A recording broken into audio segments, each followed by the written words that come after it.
Hi all, Rick here, looking into a very important design in Starfleet and Klingon lore, drawn from the timeline of Star Trek Online. The vessel was created to be a hybrid from the start, embodying the alliance between the major powers and celebrating the 10th anniversary of Star Trek Online. The design was done by the team and Hector Ortiz, originating as a combination of the Klingon and Starfleet designs. Little additions and things like the colour scheme went on to establish it as its own distinct style. This is accomplished with the little flares, like the gold accents, which also feature on the Khitomer Alliance uniform. Original designs were more of a homage to future Starfleet ships in the timeline, like the 29th century ships that looked far different from contemporary Starfleet designs, perhaps hinting at their origins.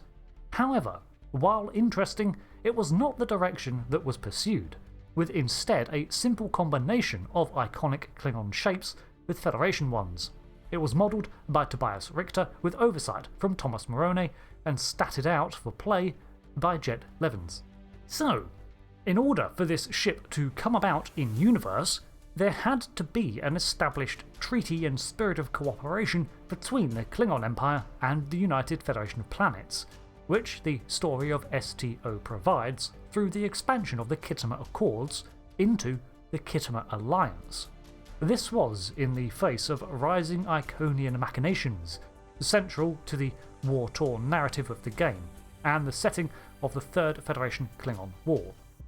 With all the influx of new innovations and reverse-engineered tech from a myriad of advanced sources, eventually a Joint Operations Task Force was established that soon evolved into its own division, separate from both powers but made from members of each.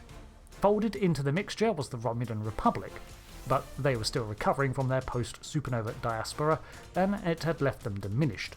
To be clear, this new organisation was not a replacement for Starfleet nor the Klingon Defence Force, but to operate alongside them with a focus on combining their strengths in a more literal fashion. After the establishment of this new organisation, plans were drawn up to create a unique starship that would be developed by both parties and incorporate tech from each major power. The final outcome was not set in stone, as something like this had not been attempted before. It was the first vessel created by the Allied Cooperative Starship Development Board. It was to be a battle cruiser in designation, combining Federation expertise in its favoured class, the cruiser, with the Klingons' iconic battleships. The task was not as difficult as it may have initially appeared, considering that both powers had extensive experience with one another's starship designs, as both allies and enemies across multiple centuries. You can clearly see the shapes of the Klingon Ktinga and Voyager class in the underslung nacelles with the long neck, and the saucer with the blue colouring is very Federation style. The rear of the ship has impulse engines in the placements of Klingon ships, while the deflector and overall detailing looks very UFP. There are a myriad of other combinations across the vessel, for example the phaser strips, which are not in fact classic phaser strips at all.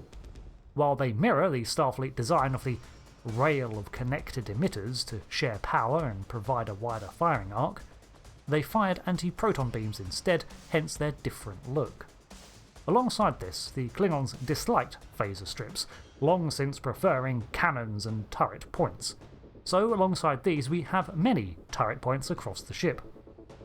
After a myriad of designs and countless trials, the Khitomer class was noted to have exceptional durability and staying power in combat, while providing a strong basis for fleet command while acting as a powerful weapons platform. The vessel was not completed in time for the Iconian War, but entered service a year later, with the launch of the prototype of the class, the AFS Khitomer CSN-01. Its command was assigned to Captain Kagran, a Klingon hero of the Iconian War and supporter of prior joint operations. It is a massive 757.9 metres long, which makes it around 421 wide and about 175.9 tall. Its crew capacity was 647 of Khitomer Alliance personnel, which included volunteers from Starfleet and the KDF, as well as the Romulan Republic and other interstellar contributing powers. For its warp cores, it followed the Klingon design philosophy, as the plural probably hinted at. This means that rather than one warp core, it had two Droz Tech-99A reactors that worked in tandem. This was equipped with a single Klingon Tiger Core heavy impulse engine and two Zivren impulse drives on the wings for manoeuvrability, which frankly was not its strong suit. Absorptive hull plating was combined with another armoured and enhanced layer to create a very durable protective shell. All of these advances can be seen in the triangle layering pattern that presents itself across the entire vessel's hull with a pearlescent effect.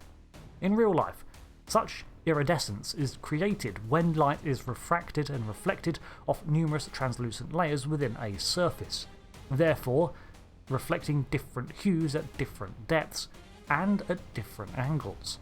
So the fact that the hull plating does this suggests the same layering, implying a combination of technologies. In terms of shields, it has aligned antiproton shielding in conjunction with regular deflectors. This creates an antiproton sheath in the shield, which bleeds off and can deal antiproton damage to nearby vessels. Such a technology was a result in the combination of the Alliance technologies. Additionally, during testing, it was discovered from observing power levels that when a shield system was weakened in one plane, there was an excess of power being unused by the shields in their weakened state. So a system was developed to shunt this excess into another system, often the weapons, until the shield was ready to be restored and then the power could be diverted back. The practical upshot was that the weaker the shields of the Khitomer class, the more powerful it could hit. Designers were hopeful that this system could be developed for future vessels, as it is a rather uniformly beneficial advancement. Speaking of weapons, the vessel made the radical choice not to focus on disruptors nor phasers, instead choosing to develop its anti-proton abilities. It had 11 Mark 15 anti-proton beam strips around the hull, 7 atop and 4 under. There was a single main anti-proton cannon, named the Alliance Lance, that fired a single powerful blast but required a longer cooldown. Supplementing this were 14 Mark 12 anti-proton turrets scattered around the hull, 1 under and 1 topside at the front, 3 at the midway point, 4 atop the rear and 5 underside.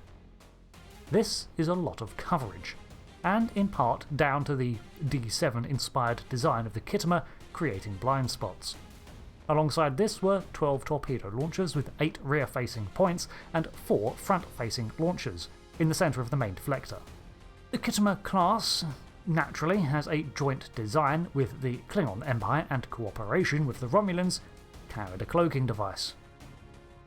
I had to refrain from delving too far into the lore and story of the Khitomer Alliance and its voluntary service, as that area also continues to evolve over time, with the Khitomer Starship being merely the first in a line of vessels derived from this combination fleet, and expanding to include even the Dominion personnel, as this is a tale for another video.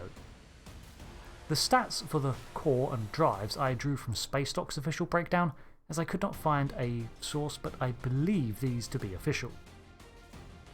The Khitomer class is certainly an interesting development in the lore of the online universe, and to me it seems only a matter of time in canon until Starfleet makes a Klingon-inspired ship, or something of a corroboration design emerges. The Khitomer is a perfect name for it too, referencing the planet of multiple treaties and the namesake of the initial alliance between the Klingon Empire and Federation, signed all that time ago in the 23rd century. The design certainly does mirror both Starfleet and Klingon styles.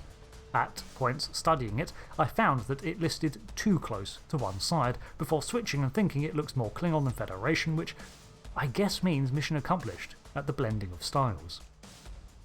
Thanks for watching this breakdown on the lore of the Khitomer class Starship. Until the next one, I've been Rick. Thanks again, and goodbye.